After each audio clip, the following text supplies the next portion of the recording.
একদম বেসিক থেকে English speaking শেখানোর জন্য 10টা ফ্রি ক্লাস নেব ফেসবুকে। মাত্র 12 দিনে 62,000 মানুষ আমার সাথে এই পেজে কানেক্ট করছেন। এর থেকে একটা বিষয় খুবই ক্লিয়ারলি বোঝা যায় যে বাংলাদেশের মানুষ এখন আজাইরা বিষয় চায় না, তার মধ্যে ইউজফুল কন্টেন্ট ভ্যালু করে, শেয়ার করে, সেভ করে।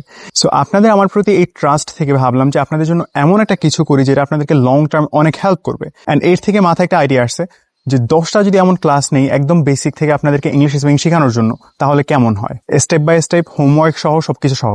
কিন্তু এখানে একটা বিষয় আছে, সেটা হচ্ছে আপনাদের ওপিনিয়নটা আমার কাছে অনেক ইম্পর্টেন্ট। আমার ইউনিভার্সিটি টিচিং, আইএলটিএস ব্যাচ, ইটিসির পাশাপাশি আরো 10টা এক্সট্রা ক্লাস নেওয়া আমার জন্য খুবই ডিফিকাল্ট হবে, কারণ আমার এখানে রিসোর্স ম্যাটেরিয়ালস তৈরি করতে হবে। তাই আমি যদি ক্লাস নেই, আমার দরকার সিরিয়াস লার্নার্স। সো এই জন্য আপনাদেরকে আমার জানা দরকার যে আপনারা কি আসলেই চান কিনা, বা আপনারা কি রেগুলারলি ক্লাস করবেন কিনা। সো যদি আপনারা সিরিয়াসলি চান তাহলে কমেন্টে জানান, এবং আপনার ফ্রেন্ডস ফ্যামিলিদের সাথে শেয়ার করেন যারা ইংলিশ শিখতে চায়। আপনাদের ওপিনিয়নের উপর বেস করে সবচেয়ে বেস্ট ওয়েতে আমি 10টা ক্লাস নেব ফেসবুকে, যেন আপনারা একদম বেসিক থেকে ইংলিশ শিখতে পারেন। সো ওয়েট করো আপনাদের ওপিনিয়নের জন্য। আসসালামু আলাইকুম।